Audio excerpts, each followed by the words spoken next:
તો રાજકોટમાં સત્તાધારી પક્ષના નેતાઓ જ નિયમોના લીરે લીરા ઉડાવી રહ્યા હોય તેવું જોવા મળ્યું। મેયર નૈનાબેનના પતિએ સંત કબીર રોડ પર આવેલી સૂચિત જગ્યામાં કોઈપણ પ્રકારની મંજૂરી વગર જંગી કોમર્શિયલ બાંધકામ શરૂ કરી દીધું। આશ્ચર્યની વાત એ છે કે આટલું મોટું બાંધકામ ધમધમી રહ્યું હોવા છતાં ટીપી વિભાગ હજુ પણ અંધારામાં હોવાનું ડોળ કરી રહ્યું છે। સત્તાના જોરે ચાલતા ગેરકાયદે બાંધકામને લઈને શહેરમાં અનેક તર્ક વિતર્ક સર્જાયા છે।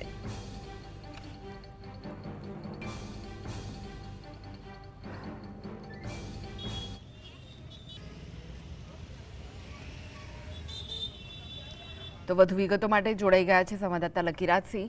લકીરાજ, શું વિગતો મળી રહી છે આ સમગ્ર મામલે? જે આપને જણાવી દો કે રાજકોટમાં એક તરફ જંગલેશ્વર વિસ્તારને ડિમોલિશન કરવાની વાત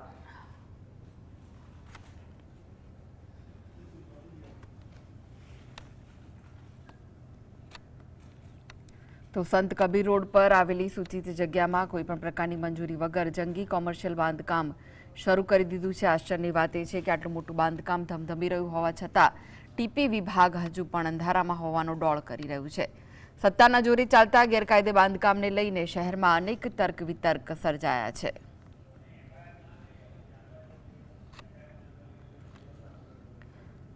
તો ફરી એકવાર જોડાઈ ગયા છે સંવાદદાતા લકીરાજસિંહ। લકીરાજ, શું છે વધુ વિગતો આ સમગ્ર મામલે? જે આપને જણાવી દો કે રાજકોટમાં જે સૂચિત સોસાયટીમાં બાંધકામ કરવું ગેરકાયદેસર ગણાય છે અને પ્રતિબંધિત છે। ત્યારે તેવામાં જે મેયર નૈનાબેન પેટડિયાના પતિ દ્વારા જ બાંધકામ છે તે કરી નાખવામાં આવ્યું છે, તે પણ અન્ય કોઈ જગ્યાએ નથી। રાજકોટમાં સંતકબીર રોડ છે તે જે જગવિખ્યાત વિસ્તાર છે કે જ્યાં ચાંદીકામના વેપારીઓ છે તે પોતાનો વેપાર છે તે કરે છે, તે જ વિસ્તારમાં આવેલી શિવશક્તિ સોસાયટીમાં આ બાંધકામ છે તે કરી નાખવામાં આવ્યું છે। કોમર્શિયલ બાંધકામ છે તે કરી નાખવામાં આવ્યું છે।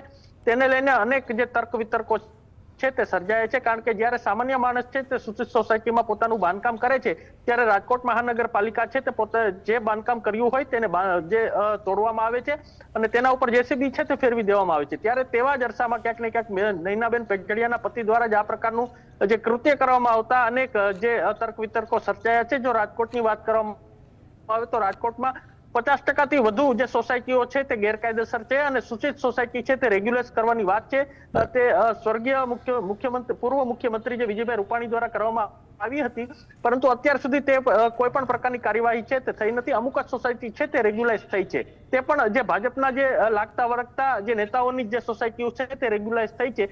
ત્યારે હવે જે સૂચિત સોસાયટીમાં જ આ પ્રકારનું બાંધકામ કરવું કેટલું યોગ્ય ગણાય તેના ઉપર પણ સૌ કોઈની નજર છે। હવે મહાનગરપાલિકા છે તે તંત્ર છે તેના ઉપર જેસીબી ફેરવશે કે કેમ તેના ઉપર પણ સૌ કોઈની નજર છે। જી, શું હવે ટીપી વિભાગના સામે હવે આ સમગ્ર ઘટના આવી છે ખરી, તે કોઈ પગલાં ભરી રહ્યું છે?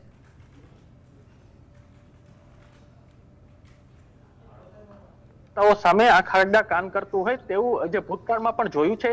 ત્યારે હજુ એક વખત આ પ્રકારનું જે સામે આવ્યું છે, ત્યારે હવે ખુદ જે નૈનાબેન પેટડિયા જે રાજકોટના મેયર છે તેમના પતિ દ્વારા જ આ ગેરકાયદેસર બાંધકામ કરવામાં આવે તો કેટલું જે યોગ્ય ગણાય।